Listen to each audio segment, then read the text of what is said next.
wherever you guys are. Thank you so much for helping put together this event. Mom, I see event planning in the next stages of your life. Let's watch out, guys. So I wrote a book, and I wrote a book because I lived in India. And I lived in India because I was there working for the Tushita Foundation, an after-school community center that worked with disadvantaged kids from different backgrounds in Amer, India. Hello. I was there and I had the privilege to teach photography, to teach digital media, as well as contribute to their community development and women empowerment work. And on the side, on Saturdays, I taught some basketball. So I felt really good with my ability to pick on 12-year-olds.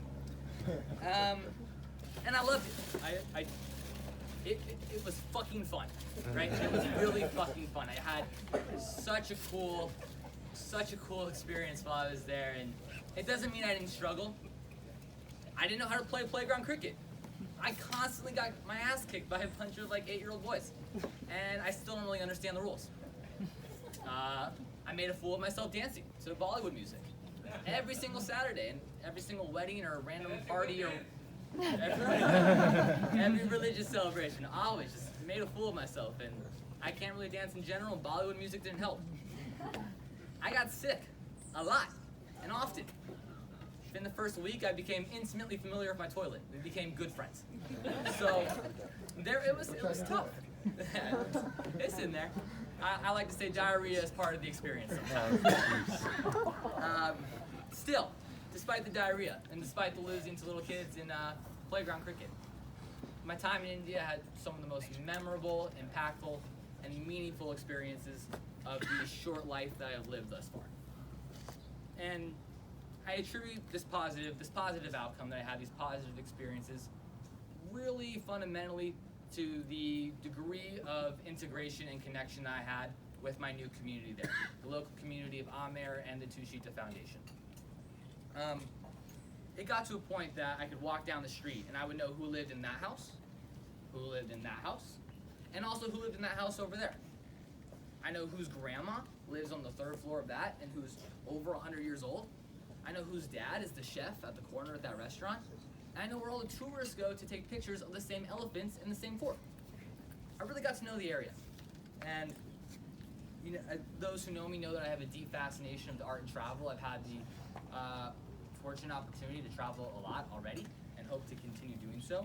Traveling is a deep passion of mine, and despite all my other experiences elsewhere, the area I was able to integrate in most deeply happened to be in rural India, which, let me assure you, while share some similarities, it's incredibly different than La Jolla.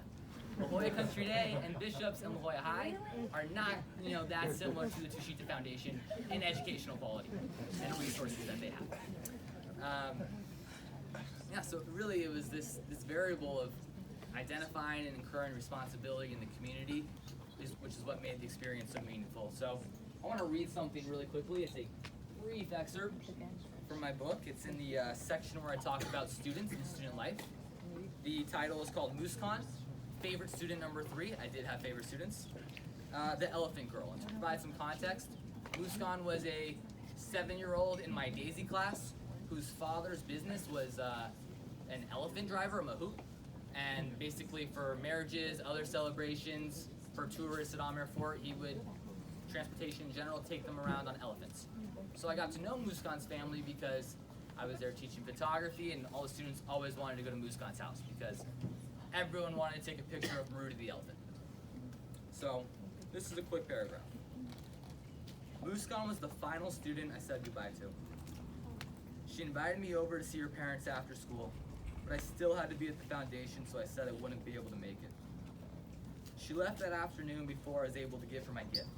So right before we were set to return home, I told Ankita, my boss, I needed to stop at Muskan's house. I went over there, and she was there with her mom, hanging out in their outdoor area. I handed her my gift, a photo I took of her family with their elephant, and a note I wrote for her on the back. She asked me one more time if I could stay, and I told her no, I had to go. She asked why, with the most heartbreaking tone that I had to leave, and I told her I needed to go see my mom. True. But that I would see her again soon. She gave me a hug goodbye, and as soon as I turned around and left her house, I started crying. That girl meant so much to me, and she was a major reason why I had such a fantastic experience at the Tushita Foundation. So, in conclusion, being able to connect with the people there and really feeling like, to maybe the strongest degree that I can, that I was involved in their community, that I was a part of it, was why I had so much fun and why I wanted to write this book and then share it with my community.